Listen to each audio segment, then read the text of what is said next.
Maka beliau mengatakan apa? Yakfi minal jaza'i laka. Cukuplah balasan bagimu bahwa Allah menerima kekurangan sholatmu yang tidak khusyuk itu. Jadi sholat kita nih khusyuk nggak? Udah belajar ma'rifatullah lah ya. Jadi antum kira khusyuk itu dari awal, terus dalam hati nyebut Allah, Allah. Enggak, itu nyembah lafaz itu. Syirik juga kalau antum nyembah lafaz. Jadi kalau antum sholat nih bayangin lafaz ini nih. Ini yang kebayang lagi sholat. Ini huruf nggak?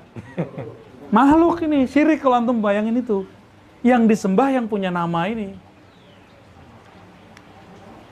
Ustadz, saya melihat ada cahaya, lafaznya begitu.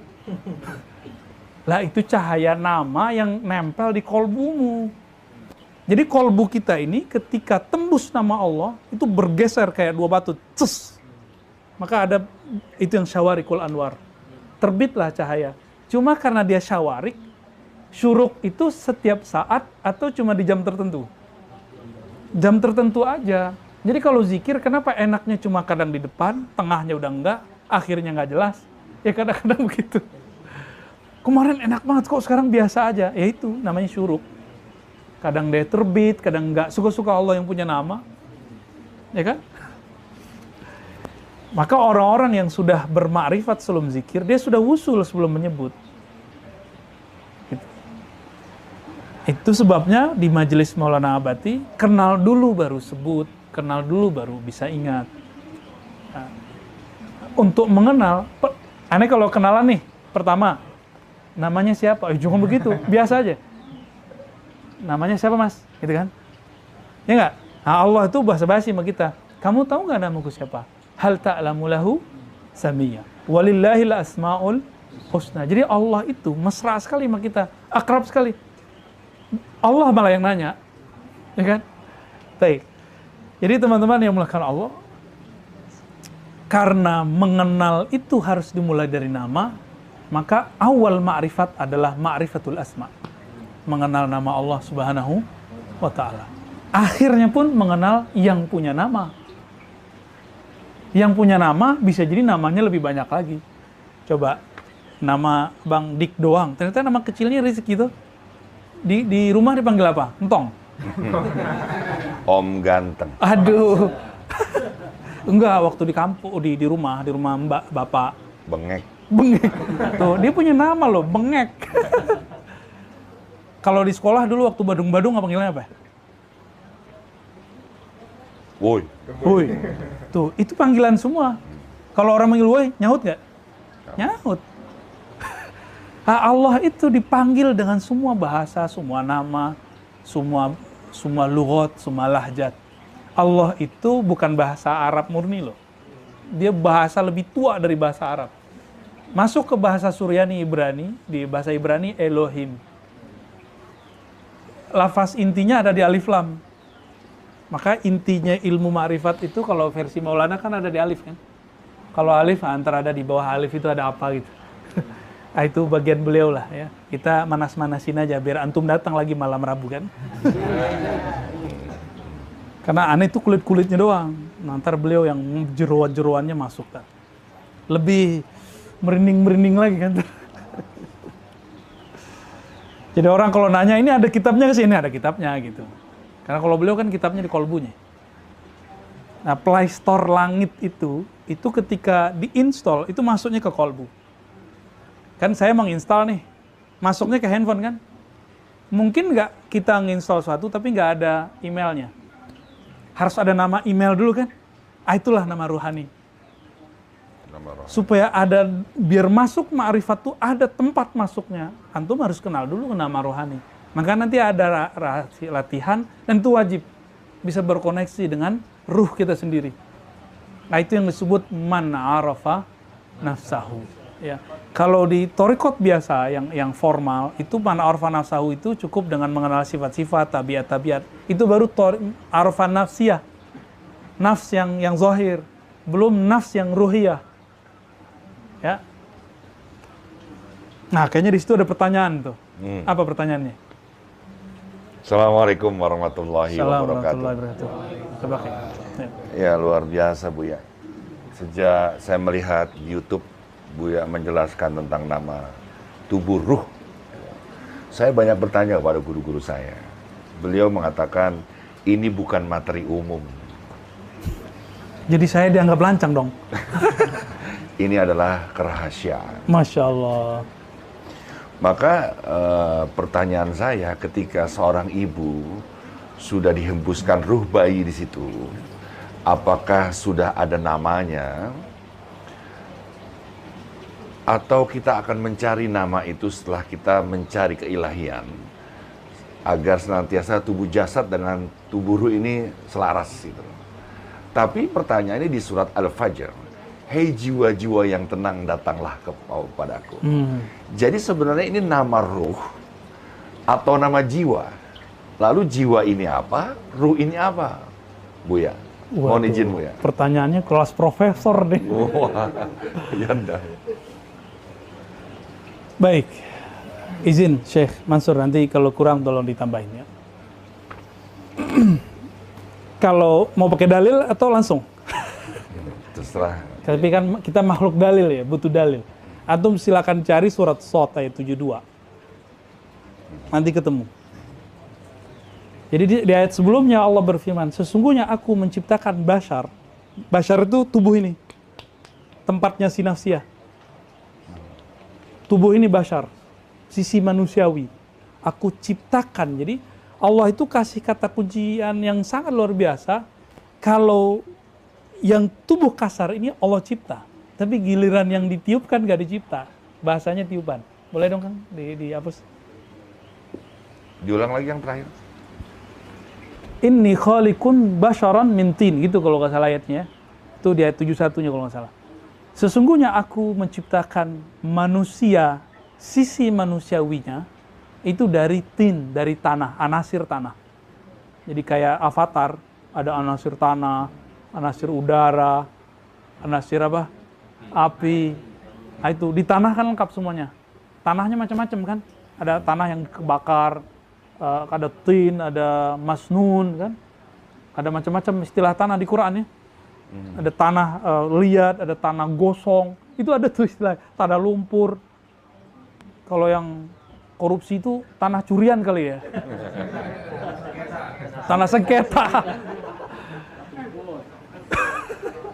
Nauzubillah ya Allah, nauzubillah, nauzubillah. Siapa tahu mereka jadi wali Allah ntar kan. Ya nauzubillah, kita nggak ada maksud merendahkan siapa-siapa. Karena orang yang maksiat hari ini belum tentu dia maksiat selama-lamanya. Orang yang taat hari ini belum tentu dia taat selama-lamanya. Itu urusan kolbu. Maka Sidi Ahmad Tijani mengatakan dalam kalam-kalam kudusiyah Allah itu dikatakan, ini sesuai dengan makna hadis Nasai. Jika Allah sudah memandang hambanya sekali aja ridho, itu lam yu'adzibhum abadan. Allah tidak akan siksa. Jadi sekali Allah pandang kita nih, mau sebahlul apa, mau dia korupsi berapa, zina 1000 kali, 1.000.000 kali, dia bunuh orang 1.000.000 orang. Tapi kalau Allah sudah pandang, dia pasti tobat di akhir hayatnya. Itu yang terjadi pada orang yang di zaman Bani Israel, yang dia bunuh 100 orang ya. Yang terakhir ulama yang dibunuh. Ulama. Itu ulama kok bisa ya? Ente bunuh berapa orang? 99. Neraka ente gitu. Jadi dari dulu sudah ada ulama, kurikulum neraka itu sudah ada. Panitia-panitia neraka itu sudah ada. Itu contohnya di Sahih Bukhari loh. Dibunuh nggak sama dia? Dibunuh, lengkap 100. 100 itu yang tertulis. Orang Arab tuh kalau ngomong 100, litakthir, menunjukkan banyak. Dia bunuh. Gimana dengan dia selingkuh, zina, lebih banyak lagi. Dia maling. Nggak disebutin. Itu yang parah-parah aja. Yang parah disebutin. Yang pantas disebutin kan menyeramkan tuh. Aku udah bunuh 99. Coba kalau dia bilang, aku goda sekian gadis, Pak Kiai. Kan lucu. Nggak seru. Yang seru itu kalau dia bilang, saya sudah bunuh sekian orang. Ini jawara sakti. Ketika dia bilang, malaka minat tobat. Kamu nggak ada tobat. Itu belatinya langsung terbang. Set. Kepala itu kepala terakhir ya. Tahu-tahu dengar ada wali Allah di ujung kampung. Datang ke sana. Ketika datang apa kata dia? Wahai Tuan Syekh, saya sudah bunuh 100 orang. Terakhir ulama. Bisa nggak tobat? Jawabannya apa? Malaka. Apa yang membuat kamu tertahan dari tobat? Girang, merinding, tapi ada satu syarat. tinggalkan kampungmu, komunitasmu. Buat komunitas baru. Hobinya sama, tapi komunitasnya baru. Tapi di tengah perjalanan meninggal kan? Belum punya amal, masuk surga. Orang yang dia bunuh tadi, masuk neraka. Itu si ulama tadi, itu nggak ulama. Dia cuma zahirnya aja ulama. Ulama kok mutus rahmatullah kan? Jadi ketika di akhirat, itu ulama bingung. Loh, orang yang bunuh gua kok masuk surga? Bisa begitu ntar, Bang. Anda mau ngomong apa tadi ya? Tubuh tadi. Tubuh ya? Tubuh ruhania, Oke. jiwa. Ah, siap. Apa bedanya? Jadi ada yang dalam Al-Quran itu disebut bashar. Begitu bahasa Arabnya ya? Basharun. Ya. Ada ruh. Apa kata Allah? Inni khalik, aku cipta si manusia. Tapi giliran ruh, nggak ada cipta. Lafaznya apa? Tiup, hembus. Nafakh. Kalau ini Cipta. khalik, cipta. Berarti ruh itu bukan dicipta. Nah, lalu apa bedanya? Ini basar sisi manusiawi, ruh dengan jiwa itu ya. Ruh dengan jiwa, ruh tiupan ini Allah masukkan ke sisi manusiawi. Lalu di sisi manusiawi itu di bagian mana Allah meniupkan? Itulah namanya nafs. Jadi di dalam ini ada namanya satu tempat namanya nafs. Dan itu rahasia Allah. Si basar, kita nih manusia ini kan basar nih. Nah, Allah tiup di mana? Ini ditiupkan masuk ke dalam. Nah, di dalamnya itu ada namanya kolbu. Itu sebabnya Imam Ghazali kesulitan untuk membedakan antara ruh, kolbu, nafs. Nah, satu lagi akal dia. Imam Ghazali sendiri agak kesulitan dalam kitab Imam Ghazali Ihya Ulumuddin yang jilid ketiga ya, tentang ajaibul qalb Ihya Ulumuddin. Beliau menyebut keajaiban. Itu bahasa saya sudah paham langsung. Orang Arab kalau ngomong ajaib itu beda dengan kita ngomong ajaib. Kalau kita bilang ajaib artinya apa? Canggih. Orang Arab kalau bilang ajaib itu aneh. Keanehan kolbu. Ini kolbu tuh aneh gitu. Keunikan, unik. Maka dia tuh seakan-akan menamakan sama. Latifah Robbaniyah, Latifah Robbaniyah, Latifah Robbaniyah, Latifah Robbaniyah. Disamain. Titik halus yang bersumber dari Rob. Itu versi dari Allah benamkan ke dalam apinya kolbu. Apinya kolbu itu yang kemudian isinya si nafs. Jadi ruh itu masuk ke situ. Nah, ruh ini, tadi pertanyaannya ada nama nggak? Ya ada lah. Orang, gini nih, Bang Dik doang kalau keluar negeri, itu bisa nggak pakai KTP, nggak pakai paspor? Nggak bisa. KTP lokal bisa berlaku nggak ke Malaysia? Nggak bisa. Harus pakai paspor. Namanya sedikit beda kan nama yang KTP? Ada tambahan nggak? Ada kan tambahannya? Iya. Tiga. Jika untuk perjalanan antar kota harus ada nama, masa perjalanan dari alam sono masuk ke alam janin, dari janin masuk ke alam fisik ini nggak ada nama, nggak bisa jalan dia. Maka perjalanan itu kenapa tertahan? Semua torikot itu bisa tertahan karena dia nggak tahu nama dirinya. Masya Allah. Man arafa nafsahu, diterjemahkan man arafa isma nafsihi. Siapa yang mengenal nama dirinya dulu, baru karakter dirinya, baru sifat-sifatnya, penyakit-penyakitnya, obat-obatnya, baru terketemu jalan menuju Allah, sang peniup ruh. Gaya sok pinter. Posisi jiwa tadi belum dijelasin antara jiwa dan ruh. Ini kan Bashar ini si bayi. Kalau versi hadis kan ada dua versi. 40 kali 3 sama 45 hari ditiup.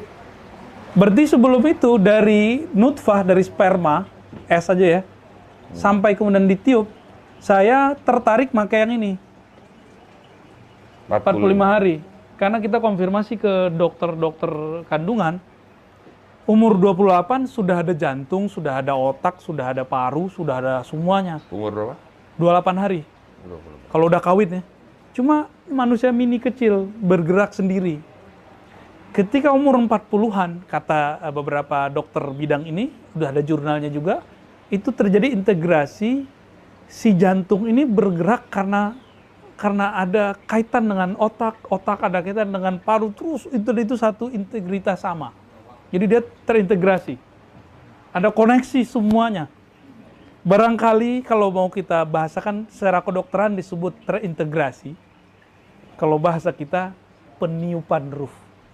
Kalau bahasa anak komputer penginstalan ruh. Windows berapa tuh? Tuh, komputer nggak bisa jalan kalau nggak ada Windows-nya kan?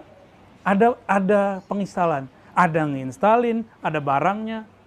Dikasih nama nggak ketika diinstal? Kalau yang original loh ya, dikasih nama nggak? Kecuali yang nggak original, nggak perlu nama. Yang KW nggak perlu nama. Itu sebabnya kajian-kajian kebatinan, kerohanian yang namanya nggak jelas. Itu kemana-mana perginya. Kemana-mana perginya. Jadi nama rohani itu nama syafaat sebenarnya. Ya karena sayang guru dikasih ke kita. Ya. Dan ruh antum yang minta itu ruhnya.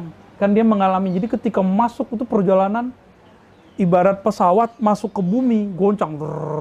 Nyampe di dalam janin, lahir, lupa deh. Amnesia spiritual. Istilah kita di Cafe Rumi ya. Itu sudah ada kajian itu, amnesia rohani. Di rohani mengalami amnesia. Itulah sebabnya kenapa Allah kirim para rasul. Para rasul sudah wafat. Lah Nabi ya Ba'di kan nggak ada lagi Nabi.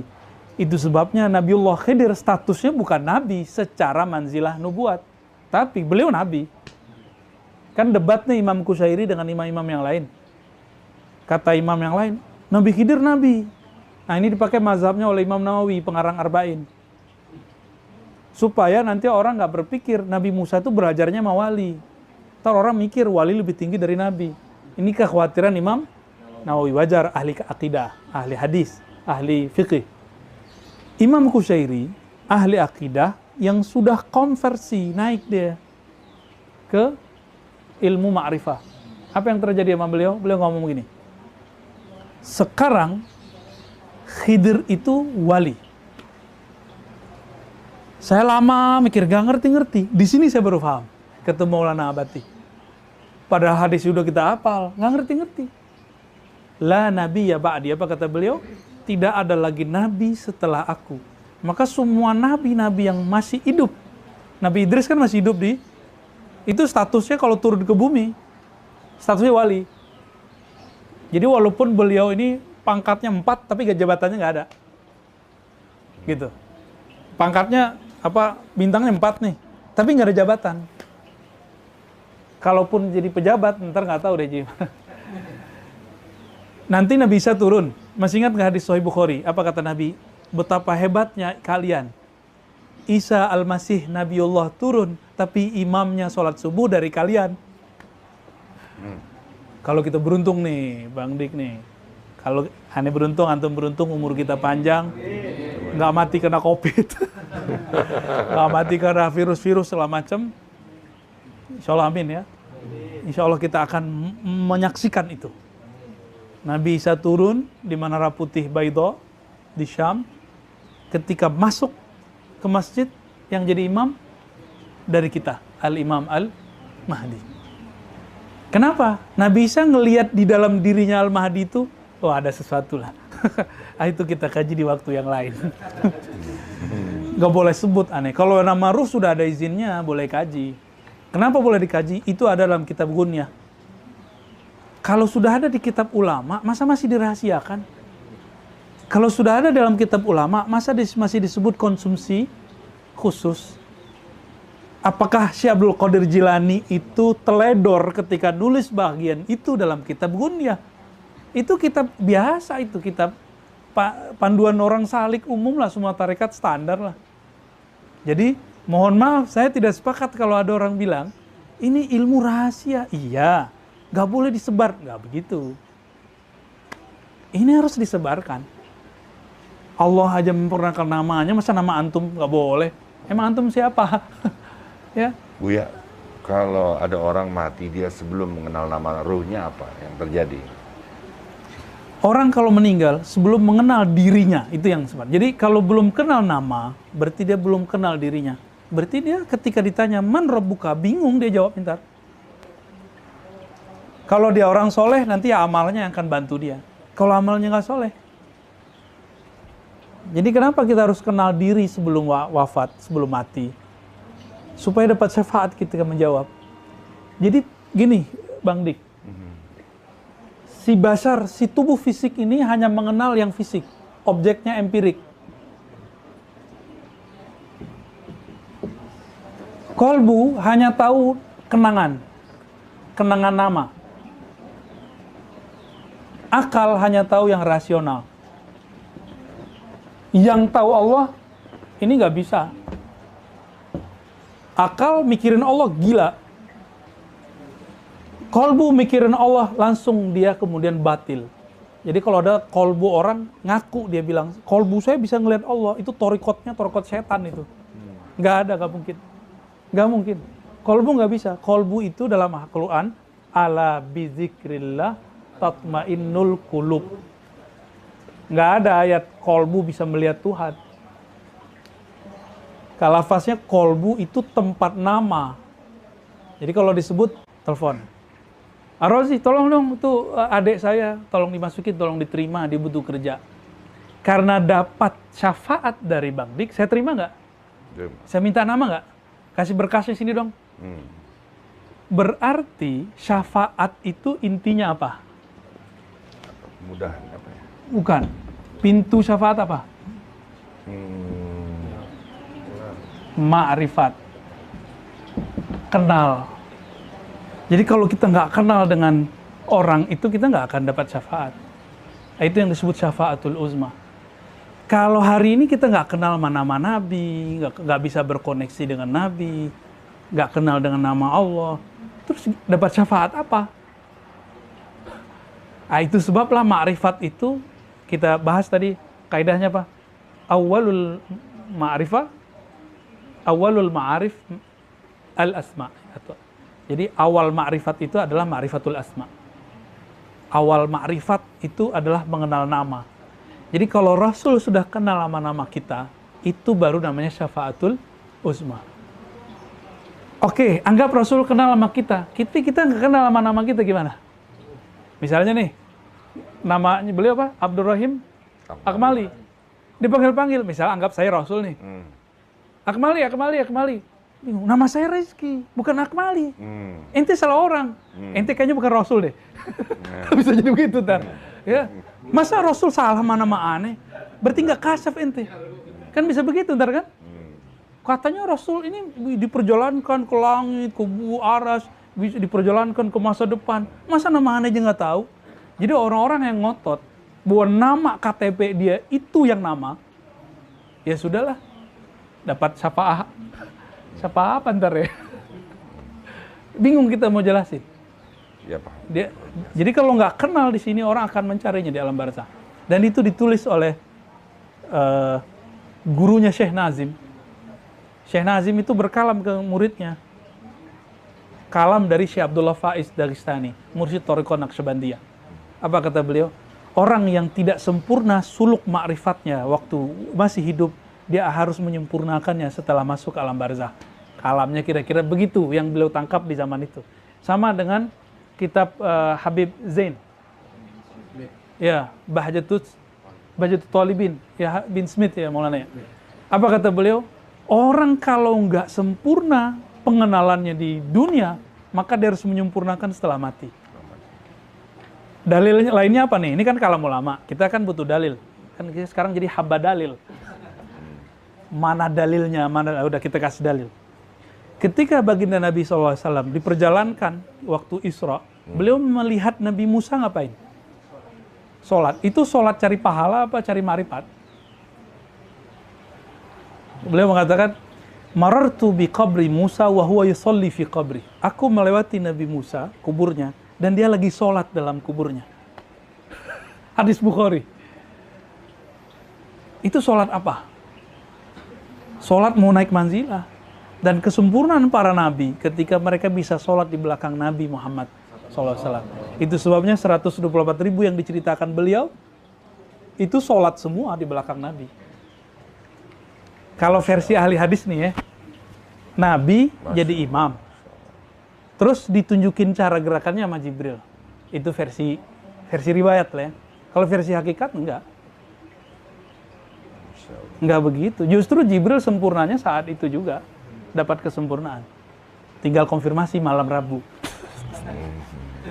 Iya, pelan ya. Masya Allah. Masya Allah, Masya Allah.